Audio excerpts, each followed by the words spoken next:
Hello folks, it's Bridget again from Seeding Babies Microbiome and talking to you about getting ready for these babies' births. So this is our second video about how we prepare ourselves and our bodies for a microbial birth for our babies. And as we discovered last time, this is really important because we live in a completely bacterial world. And what our babies need from us is a blueprint of all the bacteria that they need to survive and thrive in a world where every second of every day they will be exposed to trillions of bacteria.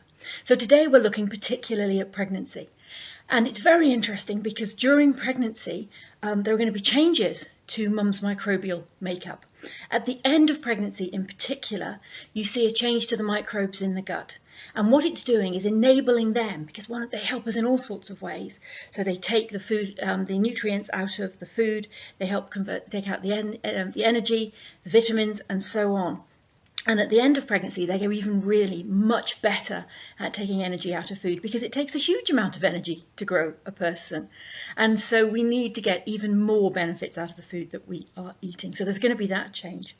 Secondly, in the third trimester, you actually see changes to the bacteria in mum's birth canal. And that is because it is getting ready to seed the baby, what we call seeding the baby with the best microbes at birth. Babies are not sterile in the womb. There is some exposure, and we're not entirely sure where from yet, but the main seeding event takes place as they come down the birth canal. So your body's going to try to make sure that the best bacteria is in there. Now, clearly, if we're going to hand over this incredibly important payload, this massive message of what we need to survive and thrive in a bacterial world, it's going to be better if the payload that we deliver is healthier. So while you are pregnant, thinking about what you are eating. I don't want anyone to feel bad about, if they have this really strong desire to eat something very unhealthy occasionally. But do try for a balanced diet now, particularly non-processed food, if you can, and lots of fruit and vegetables, and especially green leafy vegetables. Find your way to get those into your food every day.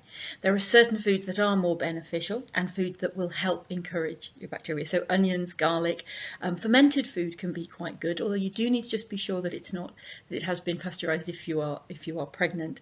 But anything fresh food and a wide variety. People often ask me, will taking a probiotic yogurt help? And to be fair, it depends where you start from. If you eat a healthy diet, probably not that much. But if you eat a lot of processed food, then it clearly could be beneficial. So what's really interesting is that there are significant changes happening now. And I want you to think about the fact that you're passing on a maternal heritage. You're trying to pass on as many good bacteria as you can.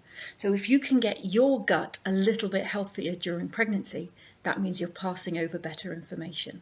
So in future ones, we're going to start looking at birth, what happens during the mode of birth, what happens as the baby's microbiome gets seeded.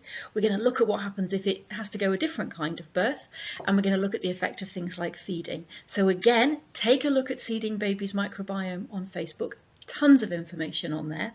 Stay in touch, stay tuned, and let's give these babies the best bacterial start.